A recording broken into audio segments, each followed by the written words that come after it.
माननीय सभामुख महोदय, फेरि पनि म निवेदन गर्न चाहन्छु सम्माननीय प्रधानमन्त्रीज्यूले नेपालले भारतको सीमा मिचेको छ भन्ने जुन अभिव्यक्ति दिनुभएको थियो त्यो त्रुटिलाई सच्याउन म उहाँलाई अनुरोध गर्न चाहन्छु र विशेष गरी सभामुखज्यूलाई नै त्यो स्टेटमेन्टलाई हाम्रो अभिलेखबाट हटाउनको लागि निवेदन गर्न चाहन्छु।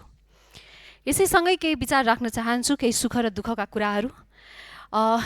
गत साता तराईमा जुन किसिमको घटना भयो, जुन सुनसरीबाट सुरु भयो, हिन्दू धर्मावलम्बीमाथिको आक्रमणपछि ढिलै भए पनि गृहमन्त्री स्वयं घटनास्थल पुग्नुभयो।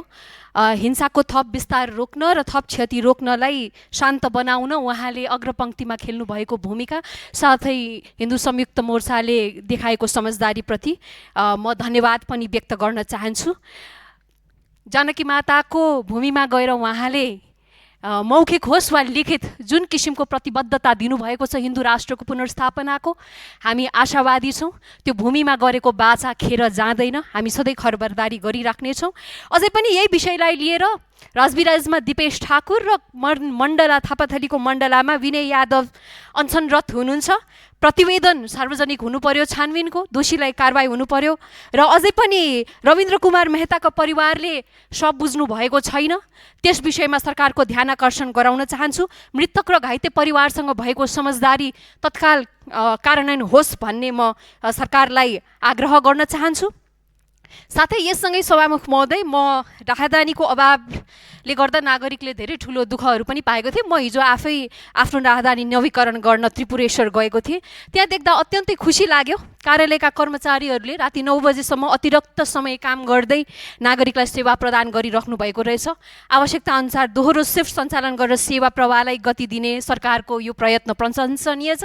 यस घटनाले एउटा महत्त्वपूर्ण सन्देश दिन्छ। समस्या जति जटिल भए पनि राज्यले इच्छाशक्ति, व्यवस्थापकीय दक्षता र उत्तरदायित्वको साथ काम गर्ने हो भने समाधान सम्भव छ। त्यसको लागि म सरकारलाई धन्यवाद पनि दिन चाहन्छु। सभामुख महोदय, म माइतीघर मण्डला गएको थिएँ। त्यहाँ धेरै समस्याहरू यहाँ म थोरै राख्न चाहन्छु किनभने इमर्जेन्सी पनि छ। केही समय अगाडि मैले यही सदनबाट इन्टर्न डक्टर्सहरूले चाहिँ को आवाज राखेको थिएँ। अहिले वीर अस्पतालको आइसियुमा एमबिबिएस बिडिएस इन्टर्नका चिकित्सकहरू, इन्टर्न डक्टर्सहरू आन्दोलनरत हुनुहुँदो रहेछ माइतीघर मण्डलामा। आज उहाँ क्रिटिकल अवस्थामा आइसियुमा हुनुहुन्छ।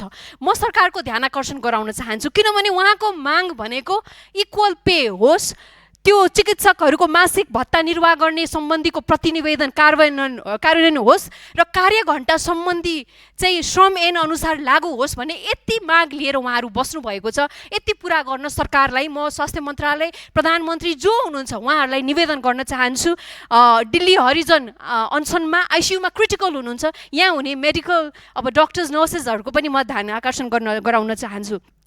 त्यही मण्डलामा एकजना बुवा हुनुहुन्थ्यो भागनारायण महतो।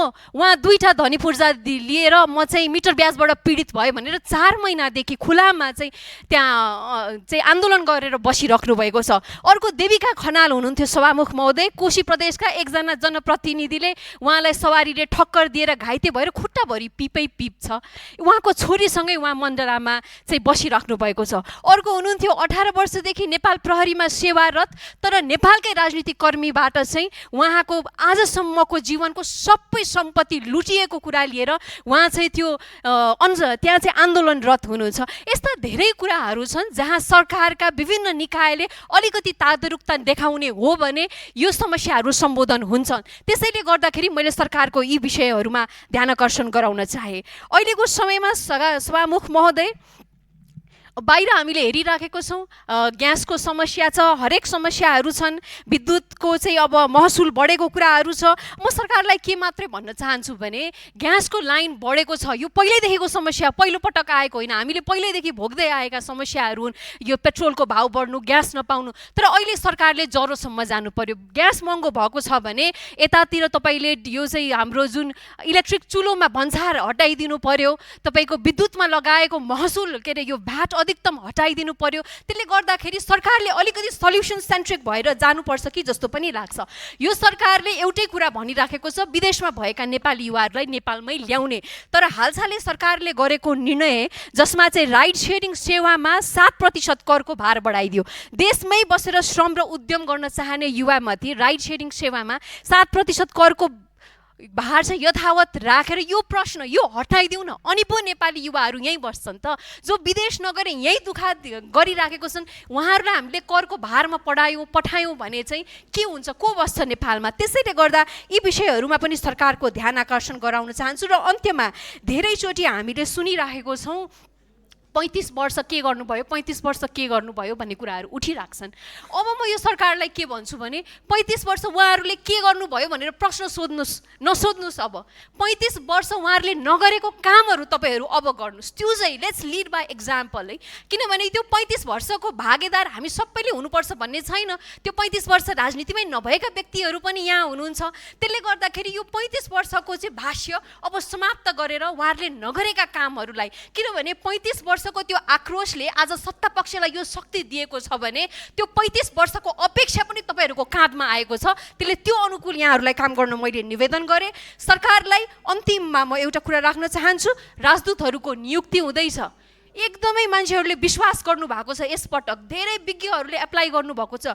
जम्मा 16 नियुक्तिको लागि 2700 जना विज्ञहरूले एप्लाई गर्नुभयो।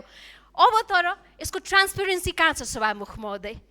सरकारले यही साता चाहिँ परिणाम निकाल्दैछ, तर उहाँहरूको कार्यविधि के हो, मूल्याङ्कन के हो? सक्ने हजुर यो अन्तिम थियो। मैले यही निवेदन गरेँ, यो ट्रान्सपेरेन्सी चाहिँ हामीले पाउनुपर्छ। को सर्टलिस्ट हुनुभयो, को पढ्नुभयो, यस्ता विषयहरू चाहिँ सरकारले खुलस्त पारेर एउटा एक्जाम्पल चाहिँ सेट गरोस् भन्ने जस्तो लाग्छ ट्रान्सपेरेन्सीको। र सत्तापक्षलाई म निवेदन गर्न चाहन्छु, हामीलाई यहाँ बसेर सरकारको विरोधको समय यो गर्नुलाई हामीलाई चाहिँ रहर छैन।